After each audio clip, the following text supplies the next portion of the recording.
চাপা ফুলেরও সময় নয় এখন, যেটা এখন দেখা যাচ্ছে। অদ্ভুত ব্যাপার। এটাকে কি ব্যাখ্যা করবেন?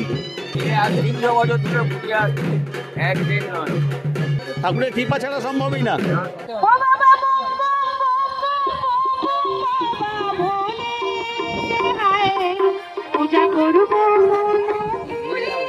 প্রথম বছর আমার মনে আছে দুটো নারকেল গাছ, একটা নারকেল গাছ আর একটা কি গাছ একটা একদম ভেঙে পড়েছে। আমি যে বললাম যে মোটর ভ্যানওয়ালাকে বললাম যে হ্যাঁ কি করে যাবে, তো নারকেল গাছটা হেলে আছে, কি করে যাবে, তোর এখানে আটকে যাবে না? আমার তো মাথায় তো চিন্তা চেপে গেছে। বলে না কাকা চিন্তা করতে হবে না, ও ঠিক আমি নিয়ে চলে যাবো। বেশি আমরা যখন দেখলাম অটোমেটিক দেখুন নারকেল গাছটা এই গাছটা উঠে গেছে। আরে বাপরে বাপ।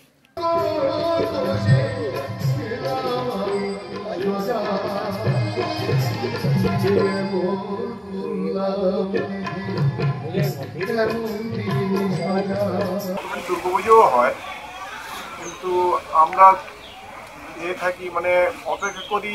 আমাদের বাড়ি প্রত্যেকে জিজ্ঞেস করা হয় যে আমাদের বাড়ির সবচেয়ে বড় উৎসব কি, বাঙালি বলবে। তা আমাদের বাড়ির প্রত্যেকটা ছেলে বলবে, ছেলে বা মেয়ে বলবে যে এই বাড়ির হচ্ছে রাসটা হচ্ছে আমাদের কাছে বড়।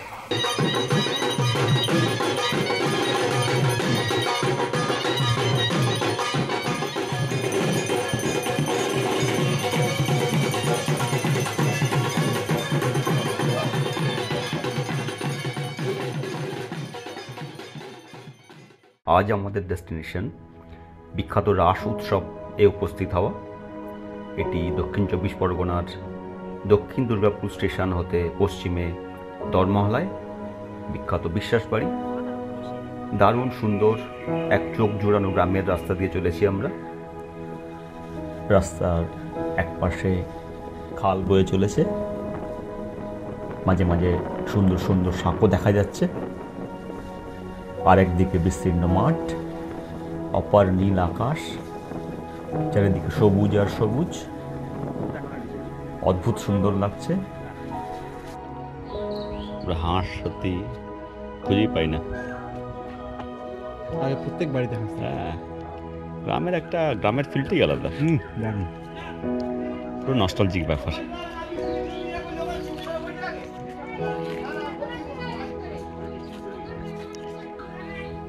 না থাকবে।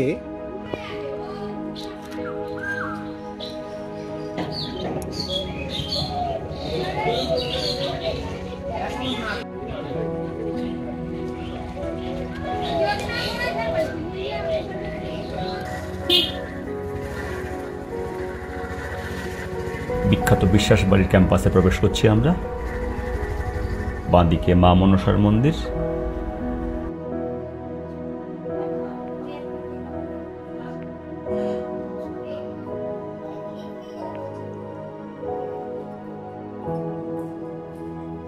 মাঝখানে ঠাকুরের পুকুর, তারপর লক্ষ্মীনারায়ণ মন্দির,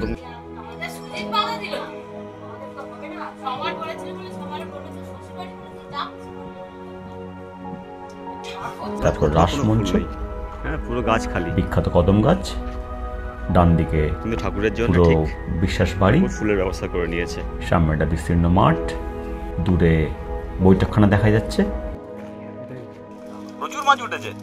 ঠাকুরের লীলা ছাড়া কোনো কিছুই সম্ভব নয়, সেটা আমরা মানি বা না মানি।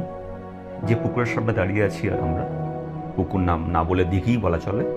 পুরো রাস উৎসবে প্রায় 1200-র ওপর লোক খেয়েছে, যার পুরো মাছের যোগানটাই পুকুর থেকেই এসছে। তারপরেও এখানে জাল ফেললে এইরকম জাল ভরে মাছ ওঠে। আমি জানি না এটা ঠাকুরের আশীর্বাদ ছাড়া সম্ভব কিনা।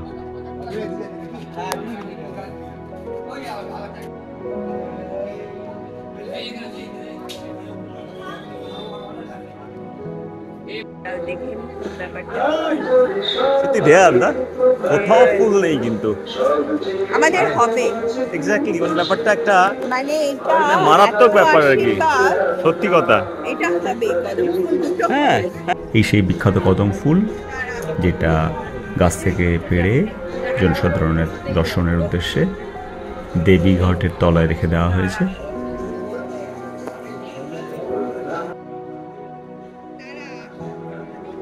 রাসের দ্বিতীয় দিনের ঠাকুর সুসজ্জিত হয়ে ঠাকুরমা চারিদিকে সখী বেষ্টিত হয়ে রাসমঞ্চে অধিষ্ঠান করছেন জনসাধারণের দর্শনের উদ্দেশ্যে।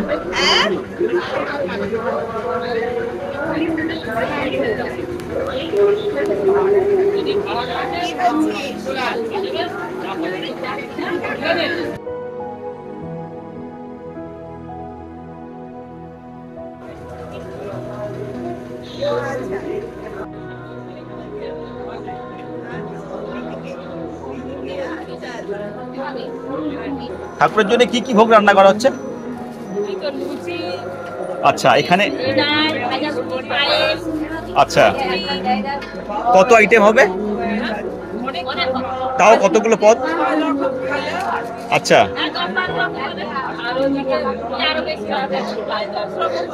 ও রাগী দিদি, আপনি বলুন না, রাগী দিদি বলুন না কি কি করা হচ্ছে প্রসাদের, ঠাকুরের প্রসাদে ওগুলো কি দেওয়া হয়েছে? চিড়ে, মুরগি, বাতাসা আর হচ্ছে নারকোল সন্দেশ। এই বাতাসাটা কিন্তু আমরা দেখিনি আগে। আচ্ছা, অনেক বড় সাইজের বাতাসা। দিদি, তোমার ছোটবেলায় তুমি যখন প্রথম পুজোটা দেখতে, মানে এখন কেমন দেখছো? প্রথম আমার বিয়ের পর সাংঘাতিক জানবে আচ্ছা তখন ওই বড়টা করি। আচ্ছা, এই বাড়ির বড়টা নাম জানো? কি নাম? আমি আর বলবো, ভাস্কর হয়তো শিবের নামে নাম, ওই নাথ। আচ্ছা আচ্ছা, ভোলানাথ বিশ্বাস। হ্যাঁ হ্যাঁ। আচ্ছা, প্রথম ঠাকুর আসার দিন এখানে সব আমরা বইয়েরা সব বেনারসি করে দুধারে দাঁড়াতাম।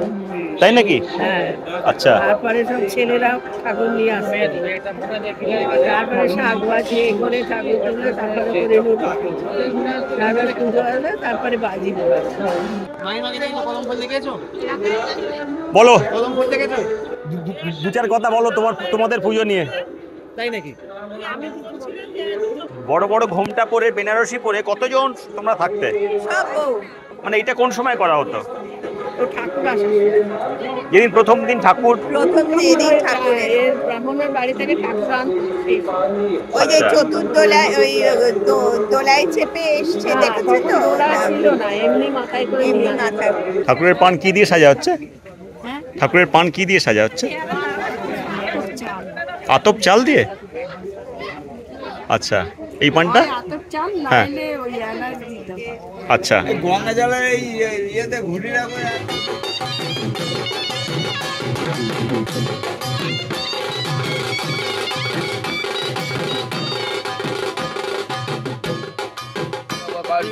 সর্বদা ওং রক্তম যশনম অশেষ কুশৈক সিন্ধু ভানুং সমস্ত জগতাম অধীপম ভজামি পদ্মজয়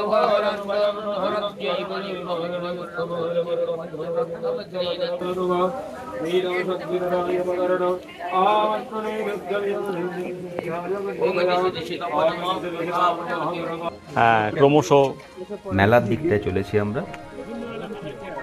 বাহ, যেখানে পুতুল নাচ শুরু হয়ে গেছে। কি পছন্দ হলো? কি পছন্দ হলো? কোন গাড়িটা? ওই গাড়িটা? ওই গাড়িটা করে যাওয়া যাবে কোথাও? এই গাড়িটা চড়ে কোথাও যাওয়া যাবে? হ্যাঁ, ছোট্ট গাড়িটা চড়ে নিশ্চয়ই যাওয়া যাবে।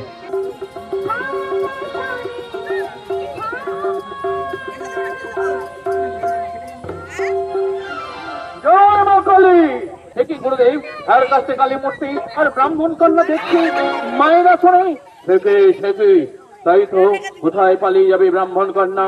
আমি নিজে গিয়ে তোকে হার কাছে বলি দেব, আমি নিজে তোকে হার কাছে বলি দেব। লক্ষ্য করে দেখুন গুরুদেব, লক্ষ্য করে দেখুন, ব্রাহ্মণ কন্যা মা কালীর আসনে, আর মা কালী দেখছি ওই হার কাছে মাথা দিয়ে আছে।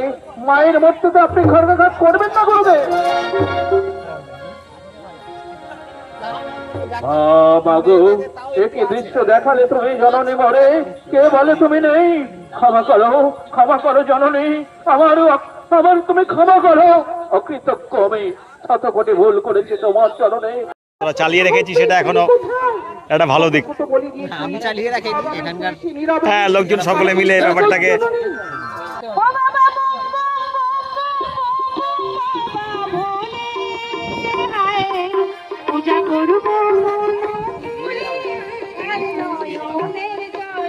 ফুচকাটা ভালো হয়েছে?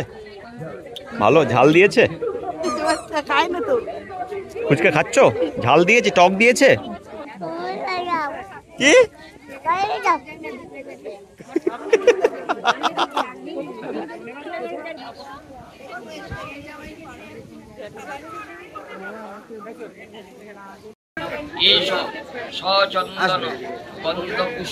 হবে একদিন আর ঠিক আছে।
আরে বাপ রে বাপ। পুজোর পর হরিলুটের রীতি সেই প্রথম দিন থেকে এখানে চলে আসছে। হরিলুটের একটা অদ্ভুত মাহাত্ম্য। কথিত আছে কেউ যদি মন প্রাণ দিয়ে ঠাকুরকে ডাকতে পারে তাহলে একটা অন্ধ মানুষও তার দৃষ্টিশক্তি ফিরে পেতে পারে, একটা কালো মানুষও তার শ্রবণ শক্তি ফিরে পেতে পারে, একটা মৃত গাছও জীবিত হয়ে উঠতে পারে। তো অনেক ঘটনা তো সেরকমভাবে ব্যাখ্যা করা যায় না, কিন্তু বিশ্বাসে মিলায় বস্তু তর্কে বহুদূর। এটা অনেক আগেই গুণী মানুষরা বলে গেছেন। যদি মন দিয়ে আমরা ঠাকুরকে ডাকতে পারি তাহলে অনেক অসম্ভবকে ঠাকুর সম্ভব করে দিতে পারেন। আসুন সকলে এখানে মন প্রাণ দিয়ে ঠাকুরকে ডাকুন এবং ঠাকুরের হরিলুটে সামিল হন। বাতাসা কোরআন, ঠাকুর আপনার সমস্ত মনোবাসনা পূর্ণ করবে। মানে বসে পড়লে কোলে এসে পড়বে, তাই তো? হ্যাঁ, মানে কিছু কোলে এসে পড়ে। আচ্ছা,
গতকাল রাত 11টা থেকে আজ সকাল 8টা পর্যন্ত তুমি কোথায় ছিলে? আমি তো এখানে ওইখানে ছিল না, মিথ্যা কথা বলছে। আমি জানি মিথ্যা কথা বলে আমাদের বোকা বানাতে চাইছে। এখনো বলছি রমেন, সত্যি কথা বলো, নাহলে মারে চড়ে পিঠে ঝাল তুলে না পুলিশ হাতে তুলে দেবো।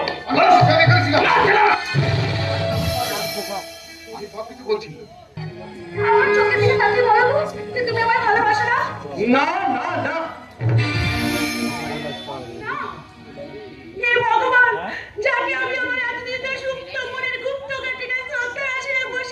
যাত্রার ড্রেসিং রুমের পাশ দিয়ে চলেছি।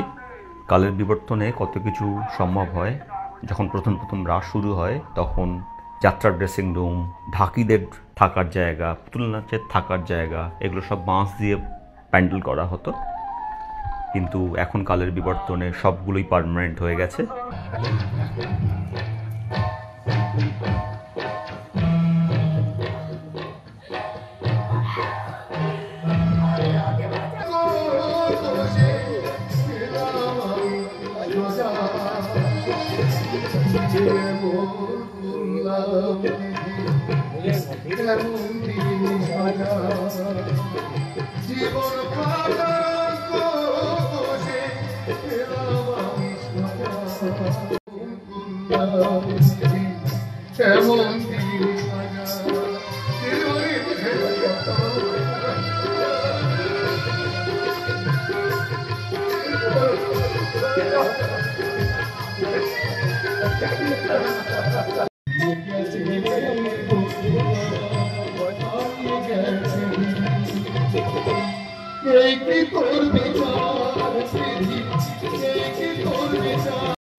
হ্যাঁ, সেই জন্য কি খাওয়া দাওয়া আছে?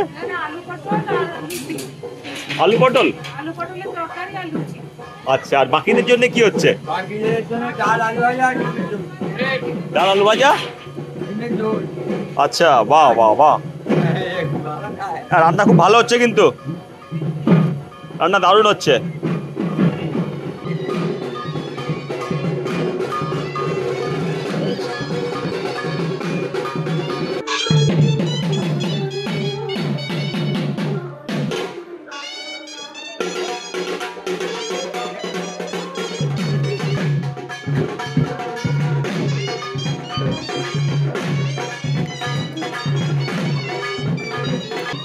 চাপা ফুলেরও সময় নয় এখন, যেটা এখন দেখা যাচ্ছে, অদ্ভুত ব্যাপার। এটাকে আপনি কি ব্যাখ্যা করবেন? এটাকে কি ব্যাখ্যা করবেন আপনার মতে কি মনে হয়?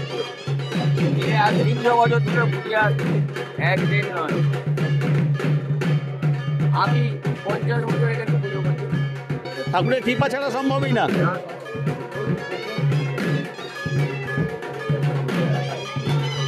রাগী দিদি সব দায়িত্ব না করলে হবে না, তারা নিয়ে আসে। ডালা সাজানোর দায়িত্ব, তাই না? তারা না দিলে কাজ হয় বটেই তো। হ্যাঁ, ছেলে মানুষ, একদম একদম, এত বড় কাজ, বয়স হয়ে যাচ্ছে, একদমই তাই, না শেখালে শিখবি তো। সত্যি তাই, এত বড় কাজ, মাগুলো সব নল বলে হয়ে যাচ্ছে। কিচ্ছু বয়স হয়নি আপনার। ঠাকুর মায়ের দ্বিতীয় দিনের সাজ কতক লাগছে, ঠাকুর মাকে আজকে আরও বেশি সুন্দর লাগছে। সকলে আমরা ধন্য হচ্ছি ঠাকুর মায়ের অপরূপ রূপ দর্শন করে।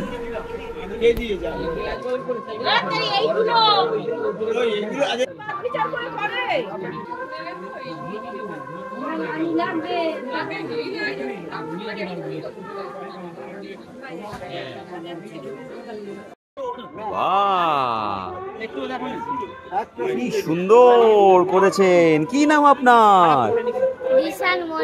দিশান মন্ডল। দিশান, হ্যাঁ দেখিয়ে তো। কোন ক্লাস? ক্লাস 1। কোন স্কুল? South point. দেখে তো। South point. এবার দেখে দারুণ ড্রয়িং করেছে। Very good, very good, very good, very good, very good, very good. বাহ বাহ বাহ বাহ বাহ বাহ বাহ বাহ বাহ বাহ বাহ বাহ।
আমি যখন এসে পড়েছি এই সিংহের ভয় থেকে তুমি রক্ষা পাবে না মামা। আপনাকে মানুষ করে ভাবতে আবার ঘেন্না হচ্ছে, ঘেন্না। আপনি মানুষ করে বাবা, মানুষের চামড়া গায়ে ধরানো একটা স্বার্থপর অমানুষ। কথাটা মনে রাখুন।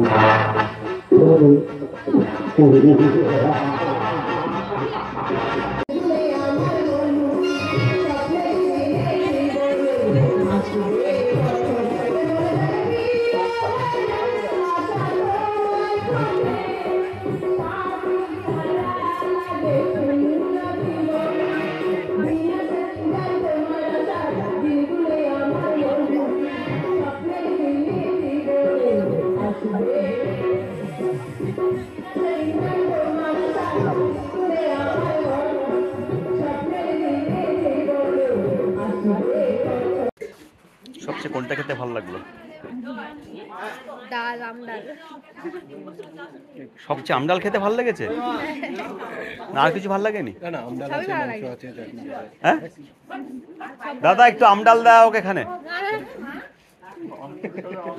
মাংস ভালো লাগছে না? মাংস ফেভারিট নেই অতটা? মাছ মাংস পছন্দ নয়? মাংসটা ভালো হয়েছে? কপিস মাংস নিয়েছো? আরো লাগবে 2 পিস? পেট ভরে খাচ্ছ তো? সুতরাং আমরা এখানে লাস্ট 3 দিন থেকে খুব এনজয় করছি পুরো প্রোগ্রাম বিভিন্ন রকম। হিসেব মতো এখানে 3 দিন ধরে জনসমুদ্র দেখেছি আমরা। সকাল থেকে শুরু করলে হই হট্টগোল, তারপর বিকেলবেলা থেকে প্রচণ্ড বাজি আওয়াজ, মেলা, পুতুল নাচ, যেগুলো নস্টালজিক ভুলতেই বসেছি আমরা। তারপর ন্যাচারাল ওয়ান্ডারও দেখলাম এখানে। সেটা হচ্ছে এই সময়টা কোনো জায়গায় কদম ফুল পাওয়া যায় না, কিন্তু একমাত্র জায়গা যেখানে কদম ফুল পাওয়া যায় এখন একটা অসময়ে। তো সেরকম একটা ন্যাচারাল ওয়ান্ডারের জায়গাতে আমরা উপস্থিত হয়েছি। এটা হচ্ছে ধর্মহলা। তো এখানকার সেই সম্বন্ধে এখানকার বাড়ির অনেক মানুষজনের আমাদের সামনে উপস্থিত হয়েছে। তাদের থেকে আমরা জানবো যে এটা কিসের আড়ম্বর এবং তার ইতিহাস ইতিবৃত্তান্ত। রাসমঞ্চের সামনে উপস্থিত হয়েছি। এখানে অনেক মানুষজন আছেন। একটু যদি সকলে নিজেদের পরিচয় একটু দেওয়া হয়। আমি বৈদ্যনাথ বিশ্বাস। হ্যাঁ, এই বাড়ির ছেলে আমি। এই রাস্তা অনেকদিন ধরে চলে আসছে, আমরাও সেই ধারাটা বজায় রাখার চেষ্টা করছি। দিদি? আমি এই বাড়ির ছোট মেয়ে। আমার জ্ঞান থেকেই আমি দেখে আসছি একটা মাহাত্ম আছে। এই সময় আমার একটা কদম ফুল ফোটে, আর সেই ফুল দিয়েই পূজা। আমিও সেই ছোট থেকে দেখে আসছি যে রাস হচ্ছে, দোলে পুতলা দোলটা আরম্ভ করতে আবার দোলেও ফুটছে। যাই হোক, আমাদের এই রাসের শুরু কবে সেটা আমরা এখনো সঠিক জানি না। আমার ভাই দিদিরা বলেছে। আমি একটু অতীতে ফিরে যাব। খুব ছোট ছিলাম তখন। আগের দিন রাতে ঢাকিরা আসতো, যাত্রার ঘর বাঁধা হতো, পুতুল নাচের ঘর বাঁধা হতো। সে এক অন্য অনুভূতি, সে ভাষায় প্রকাশ করা যাবে না। এত আনন্দ যেন সারা বছর অপেক্ষা করে থাকতাম কবে আসবে সেই দিন। তো সে যাই হোক, সেই ছোটবেলাকার কথা, যাত্রা, পুতুল নাচ, ঠাকুর আনা, কদম ফুল ফোটা, সব আত্মীয় স্বজন, ভাই বোন, কাকা জ্যাঠা, জেঠিমা, কাকিমা, ঠাকুরদাদা, ঠাকুমা, সব মিলিয়ে একটা পরিপূর্ণ জীবন। এই 3 দিন যে আমরা কিভাবে ভরপুর অক্সিজেন নিয়ে যাই, হ্যাঁ, সেটা আমাদের ভীষণভাবে মনে পড়ে, মনে থাকে। আগামী দিনের জন্য আমরা অপেক্ষা করে থাকি যে আবার কবে আসবে। আর সব থেকে বড় কথা, এখন আমাদের একটা বড় আনন্দের উৎস হয়েছে আমাদের এই ভাই বোনেরা। এত সুন্দর একটা ব্যবস্থা করে দিয়েছে। আগে আমার বাবা ঠাকুরদারা কিন্তু এত ভালো করতে পারেনি। এরা এত ভালো, এই যে একসাথে খাচ্ছি, আনন্দ করছি, মজা করছি, এই জিনিস মানে পাওয়াটা খুবই দুর্লভ। বাড়ি একদম ছোট মেম্বার তুই সবচেয়ে। আমি এই বিশ্বাস বাড়ি ছিলাম, আমি জয়দীপ বিশ্বাস। আমার রাসের স্মৃতি অনেক ছোটোবেলার থেকে অ্যাকচুয়ালি। ছোটোবেলায় মানে আমি এখানে যোগাযোগ ব্যবস্থা সেরকম ভালো ছিল। আমরা এখানে নেমে হেঁটে হেঁটে আসতাম। তো বেশিরভাগ সময় বাবার সাথে এই ছোটোবেলা থেকে আসা, ছোটোবেলায় এখানে এসে পুতুল নাচ দেখা, যাত্রা দেখা, এগুলো প্রথম অভিজ্ঞতা। এখানকার সবার মুখে রাসের বিভিন্ন বিভিন্ন গল্প শুনেছি। আগে শুনেছি এখানে ঘোড়দৌড়ও হতো নাকি রাসের সময়, ঠাকুমার মুখে শোনা। আচ্ছা, মনে হয় পুকুরের মাঝখানে মাচা বেঁধে মনে হয় কোনো প্রোগ্রামও হতো, এরকমও জিনিস শুনেছি। আচ্ছা, এত বছরের আমাদের একটা পরিবারের ঐতিহ্য এখনো যে আমরা সবাই মিলে বজায় রেখে চলতে পারছি, এটাও একটা রাধাকৃষ্ণর আশীর্বাদ হিসেবে বলা যায়। এবং আমরা আশা করবো যে আমাদের জেনারেশন তো চলবেই, আমাদের নেক্সট জেনারেশন যেন এই ঐতিহ্যটাকে ধরে রাখতে পারে। ছোট ভাগনা বলো। আমি অশোক বিশ্বাস, বাড়ি প্রায় ছোটই করতে পারো। আমি শুনেছি মা কাকিমাদের মুখে প্রায় এটা 110-20 বছর, আমি খুবই জিজ্ঞেস করে এলাম। 120 বছর তো হবে, 120 বছর পুরনো। আমরা তো ছোটোবেলা থেকে দেখে আসছি। আমার বোন যেরকম বললো, সেই ছোটোবেলাকার ইতিহাস, ছোটোবেলাকার বর্ণনা, ছোটোবেলাকার অনুভূতি, যে আগের দিন থেকে প্যান্ডেল, আগের কয়েকদিন থেকে প্যান্ডেল, প্রত্যেক আগের পূর্ণিমা থেকে প্যান্ডেল। ছোটোবেলা আমরা বাঁশ চড়তাম, হ্যাঁ, বাঁশ চড়তাম, মারা ডেকে ডেকে পুষ্টিভাত হতো, পুষ্টিভাত খাওয়ার জন্য আমাদের ডেকে ডেকে মা বুক ব্যথা হতো, আমরা যেতাম। সেই অনুভূতিগুলো আর পাবো না ফিরে। এই 4টে দিনের জন্য আমরা অপেক্ষা করে থাকি, সারা বছর অপেক্ষা করি। যে যেখানে থাকি, যত কাজ থাকুক, এই 4টে দিন আমরা আগে থেকে 1 বছর আগে থেকে হয়তো ছুটির অ্যাপ্লাই করে দিলাম এই আসার জন্য। আশা করছি যে পরবর্তী জেনারেশন, আমাদের পরবর্তী জেনারেশন যেন এই ধরে রাখতে পারে। আর এই কদম ফুল পারলে তবে আমাদের পুজো হয়। এই কদম ফুলের বা রাধাকৃষ্ণের একটা মাহাত্ম্য শুনতে আমি একটা আমার অভিজ্ঞতা আমি বলছি। আমরা যাত্রার দল আনি মোটামুটি আমাদের বড় রাস্তা থেকে, ওখান থেকে যাত্রার দলটা পড়ে। আচ্ছা, এখান থেকে আমাদের মোটর ভ্যানে করে তাদের ড্রেস বাক্স আনতে হয়। প্রথম বছর আমার মনে আছে, 2টো নারকেল গাছ, একটা নারকেল গাছ আর একটা কি গাছ একটা একদম ফেলে পড়েছে। আমি যে বললাম যে মোটর ভ্যানওয়ালাকে বললাম যে আরে কি করে যাবে, তো নারকেল গাছটা হেলে আছে, কি করে যাবে, তো এখানে আটকে যাবে না? আমার মাথায় তো চিন্তা চেপে গেল। বলে না কাকা, চিন্তা করতে হবে না, ও ঠিক আমি নিয়ে চলে যাবো। বেশি আমরা যখন দেখলাম অটোমেটিক দেখুন নারকেল গাছটা এই গাছটা উঠে গেছে। আরে বাপরে বাপ, মারাত্মক ব্যাপার। আমি তখন বললাম, দেখ আমরা কি যে চিন্তাটা করছিলাম যে কীভাবে মোটর ভ্যানটা যাবে, যে আশা নিয়ে আমরা রাস্তাটা করেছিলাম, সত্যি কথা আমি আমার প্র্যাকটিক্যাল অভিজ্ঞতা বলছি। আমি সঙ্গে সঙ্গে বলি, দেখ কিরকম নারকেল গাছটা এই গাছ কীরকমভাবে নিয়ে চলে গেল। সেই বলে কাকা তোমার চিন্তা করতে হবে, এই যে মাহাত্ম্যটা এই আমরা জীবনে পৌঁছে করতে পারবো। বটেই তো বড় ভাগ্নে বলো, এবার তুমি তোমার অভিজ্ঞতার কথা বলো। এবার তুমি। আমাদের বাড়ির একটা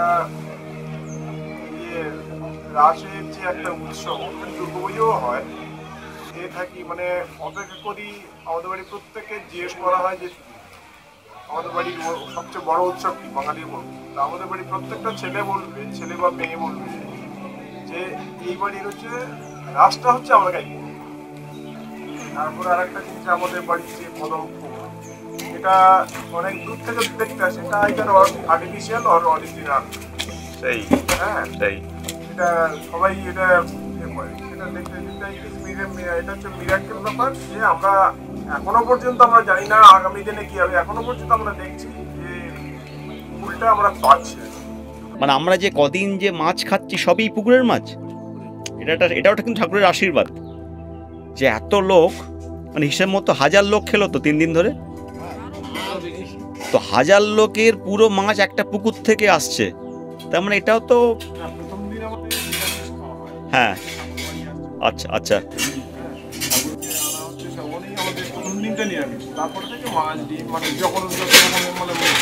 খাওয়াটা চালু করেছিল ওই আশিসের ওয়াইফ রূপা। আচ্ছা, সে ছিল একদম বাড়ির লোক, সবাইকে এক নিয়ে এক করে তার সবচেয়ে আনন্দ। আচ্ছা আচ্ছা, মানে হিসেব মতো ঈশ্বরকে তো আমরা কেউ মানে দেখতে তো পাই না, কিন্তু ওই আর কি ঈশ্বরের আশীর্বাদটা আমাদের সকলের কাম্য। হ্যাঁ, শুধু ঈশ্বরের আশীর্বাদ যদি আমরা পাই সকলে, আমাদের আর কি চাই। মানে আমাদের এখানে তখন আমরা যখন ছিলাম এখানে তখন ডাকাতে আমরা গার্ড দিই। আচ্ছা, আমাদের বাড়িতে কোনোদিন ডাকাত ঢুকতে পারেনি, বহু চেষ্টা করেছে তারা নিজেরা বলেছে। তারপরে আমার ঠাকুর দাদার মুখে সব শুনেছি। হ্যাঁ, আমাদের 3টে বন্দুক আছে ছিল আর কি। আচ্ছা, আমরা গার্ড দিতাম সারা, কিন্তু ঠাকুরমাদার মুখে শুনেছি ওরা নাকি ওই খামারে, আমার খামার আছে ওখানে মাঠ আছে, মাঠে নাকি বর্ষাকালে নাকি ডোঙা দিয়ে আসছে। আচ্ছা আচ্ছা আচ্ছা, সেখানে বলছে যে এত সাপ এত কিছুতেই নামতে পারেনি, কিছুতেই ঢুকতে পারেনি এখান থেকে। না সে ঠাকুরের আশীর্বাদ তো বটেই। মানে তোমরা কি মানে আগে যেটা দেখেছিলে, তো সেই সময়টার এখনকার সময় যদি তোমরা করো তুল্যমূল্য একটু বিচার করো, তো মানে কি পরিবর্তন এখন হয়েছে? আমরা তো শ্বশুর বাড়ি চলে গেছি, কিন্তু দাদাদের যে এই যে ভালোবাসা বোনেদের প্রতি, বা আরো সব আমাদের দূর আত্মীয়রা সবাই আসে, পিসমশাইরা অনেক দিন, মানে আমাদের কি বলবো, তাদেরও প্রায় 100 বছর হতে যায়, এরকম মানুষও গাড়িতে করে তারা এক পাও হাঁটতে পারে না, তারাও আসে। তাদের মধ্যে যদি আমার দাদারা যদি না তাদের মানে আপ্যায়ন সেইভাবে করতো, তারা কিসের টানে আসতো? এক ভগবান আর এক আমার দাদাদের এই যে খাওয়ার অনুষ্ঠান, আতিথেয়তার একটা বড় জিনিস। মানে অ্যাকচুয়ালি প্রত্যেকটা মানুষ তার নিজের সামর্থ্য অনুযায়ী চলে, কিন্তু একটা মিলন উৎসবে যখন আমরা একাত্ম হই সকলের প্রতি শ্রদ্ধা ভালোবাসা, এটাই কিন্তু মানুষ মনে রাখে। হ্যাঁ, তো আমার একটা পার্সোনাল এক্সপিরিয়েন্স আমি বলছি। প্রথম দিন যেদিন যাত্রা শুরু হয়েছে, জয়ের বড়দাদা জয়কে চেয়ার এনে দিচ্ছে বসার জন্য, তো যেটা জয়ের করা উচিত, দাদাকে চেয়ার এনে দেবে, তা নয় কি বড়দা ভাইয়ের জন্য চেয়ার এনে দিচ্ছে। এই যে একে অন্যের প্রতি ভালোবাসা, এটাই কিন্তু আসল জিনিস। আমার মনে নেই যে কত ছোট বড় বয়স থেকে আসছি। আমার এই মাস্তুতো ভাইরা, এই বদ্দি খোকন, এরা চিরকালই আমারই ভাই। আচ্ছা, মানে তখন আমরা আমি বোধহয় ক্লাস 7-8 থেকে আসছি, তো আমি সারা বছর কোথাও যাওয়ার সময় পাই। মানে আমার যেহেতু কাজের জন্য প্রত্যেক মাসে 1 বা 2 বার বাইরে যেতে হয়, তো আমার তবু মনে থাকে যে মানে যেদিনকে দোল হয় তার পরে একটা অমাবস্যা, তার পরের পূর্ণিমাতে রাস। আমি মোটামুটি ক্যালেন্ডারটা দেখে রাখি, এবং যেখানেই থাকি চেষ্টা করি, আমি একটা আত্মার টান বটেই তো, মানে কোথাও না গেলেও মনে হয় যে রাশি একবার আমাকে যেতেই হবে। একদম এই যে ভালোবাসাটা, সকলের কথা মনে রাখা, হাজার ব্যস্ততা থাকা সত্ত্বেও, এটা খুব বড় দিক। আরো অনেক বেশি শ্রীবৃদ্ধি ঘটুক, আরো বেশি মানুষ আসুক, আরো বেশি আয়োজন হোক, ঠাকুর নিজের কাজ নিজে করে নিক, সকলের মধ্যে ঠাকুর ভালোবাসা ছড়িয়ে দিক, সেটাই আমাদের সকলের কাম্য। এই মাহাত্ম্য থাকুক, আমাদের উপর রাধা গোবিন্দের কৃপা বর্ষিত হোক, ভাবি যারা আসছে তারাও এই ধারাবাহিকতাটাকে বজায় রাখুক। একদম।